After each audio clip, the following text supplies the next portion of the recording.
Fins al 6 de novembre es pot visitar a la planta baixa de la Biblioteca de Lloret de Mar l'exposició Mirades en diàleg. La mostra es complementa amb diverses activitats paral·leles, com per exemple la d'aquest divendres 23 d'octubre a 7:15 de la tarda.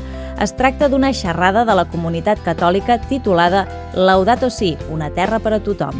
A més, aquest dissabte també s'ofereix una visita guiada a la Mesquita del Molí i al Gurdwara. L'itinerari començarà a les 10 del matí a la plaça de les Regions. La nova temporada del Teatre de la Costa Brava ofereix, divendres 23 d'octubre, una obra sobre la maternitat plena d'humor i de tendresa, amb Femenino i Singular, de la companyia Inconstantes Teatro. Serà a les 9 del vespre. De cara a dissabte i pels més petits, una nova edició del Racó dels Contes de la Biblioteca. En aquesta ocasió, Assumpta Mercader explicarà contes en biblioteques a dins, a partir de 11:15 del migdia. Diumenge 25 d'octubre, la penya Xino-Xano convida a tothom a fer la 35a pujada a Montserrat.